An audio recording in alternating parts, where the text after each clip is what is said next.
Vamos chamar um intervalo comercial, um breve intervalo comercial para quem nos assiste nos canais da LG Channels, na Fast TV, e a gente já volta. E continuamos aqui para quem nos acompanha pelo YouTube.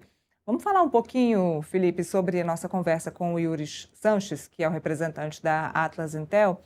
Ele deixa muito claro, mais uma vez, né, a questão da forma como a pesquisa foi aplicada. Uma primeira etapa de pesquisa de opinião, de intenção de voto, de quem você vai votar, quais são suas preferências, e uma segunda parte, quando o eleitor, a pessoa que estava respondendo a pergunta, não podia votar. Uma segunda parte, quando a pessoa tinha acesso ao áudio do Flávio com o Daniel Porcaro.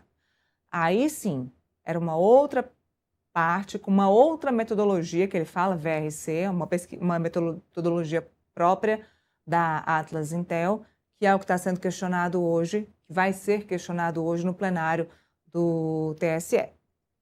Muito bem, a gente questionou a ele, né, sobre se eles concordam, discordaram. Ele não quis entrar muito no assunto, disse que estão colaborando com o Tribunal Superior Eleitoral, apresentaram a defesa deles e já imaginavam que o PL iria entrar com essa ação, porque o próprio PL já estava falando sobre isso lá atrás, quando a pesquisa foi publicada. Agora, ele também não quis falar sobre as consequências de se vetar uma metodologia como essa, que para ele me parece muito importante, que seria utilizada aí ao longo da disputa eleitoral deste ano, mas é um prejuízo, né, Felipe? Vamos pensar o seguinte, a gente está numa era muito audiovisual. A Atlas já está inovando, fazendo essa pesquisa já pelo meio visual e da internet, pelo meio digital. E aí, quando a gente coloca numa pesquisa a questão do áudio, isso também facilita muito. E aí facilita e mostra para o eleitor alguns critérios para ele poder escolher o seu candidato.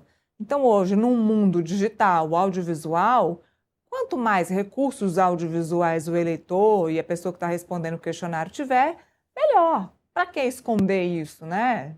Todo mundo já sabe, todo mundo já ouviu o áudio. Não é que você vai estar mudando ou influenciando o eleitor.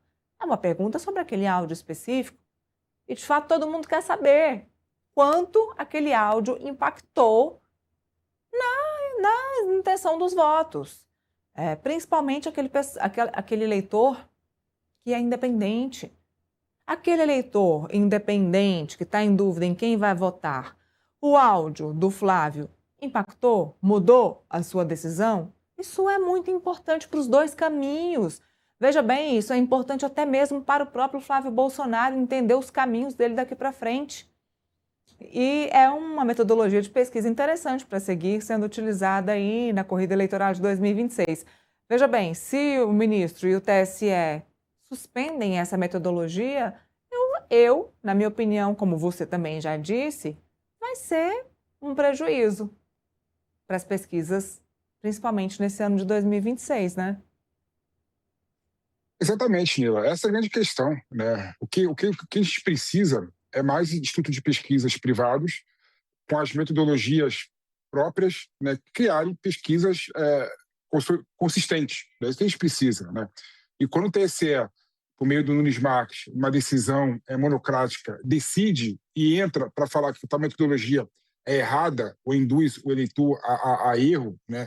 Na minha opinião, é uma intervenção ilegítima e ilegal do Nunes Marques. Por isso que eu estou colocando aqui, batendo na tecla, que eu espero que o plenário, né, o colegiado do TSE, reverta, né, essa decisão monocrática do Nunes Marques. Eu até espero que o Nunes Marques, né, depois de receber mais informações sobre o assunto, volta atrás. Mas a confusão, Neila, é porque nessa pesquisa, né, teoricamente, né, a Atlas Intel utilizou duas metodologias diferentes, né? A metodologia tradicional, né, apesar do meio, a internet ser o meio inovador de você receber informação do eleitorado, né?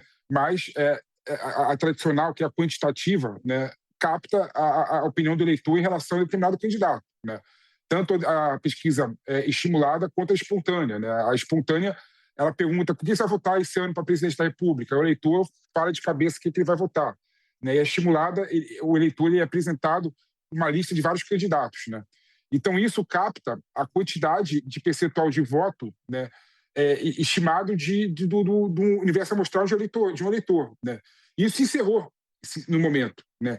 E depois, quando se encerrou essa questão da pesquisa quantitativa, né, depois se adentrou a pesquisa qualitativa, que foi verificar a opinião, o sentimento do eleitorado, né, do universo amostrado do eleitorado, em relação ao áudio do Daniel Vocaro com o Flávio Bolsonaro. Né? Normalmente, o Instituto de Pesquisa faz isso em momentos separados. Né? Utiliza aquela famosa sala, né, blindada, né, com o eleitor, aí manda o áudio do Flávio Bolsonaro com o Daniel Vocaro e pergunta para cada um sobre a sensibilidade e o sentimento em relação àquele assunto, mas a Atlas Intel resolveu, de forma inovadora, né, fazer isso no mesmo ambiente, no mesmo momento. Né? Então não cabe, na minha opinião, ao TSE verificar se essa metodologia é equivocada ou não, até porque se mostrou exatamente igual às outras pesquisas de institutos de pesquisas diferentes, Nira. Então, assim, não cabe. E aí o representante da Atlas Intel, né, o Yuri, ele deu, né, nessa entrevista, né, alguma amostra de que caso o TSE decida, né, que essa metodologia é inadequada, que na minha opinião não cabe ao TSE fazer isso, né, a ideia dele, aí ele colocou nas entrelinhas, né, seria talvez fazer essa abordagem em dois momentos diferentes. Né? Primeiro fazer a quantitativa, que é o normal, a tradicional, e depois, em outro momento, né, com o mesmo universo amostral, apresentar esse áudio, né, ou vídeo, né, de determinado candidato para poder captar o sentimento da sociedade em relação a determinado assunto. Nila. Em repercussão do Centrão, a matéria da Milena Teixeira conta aqui para gente.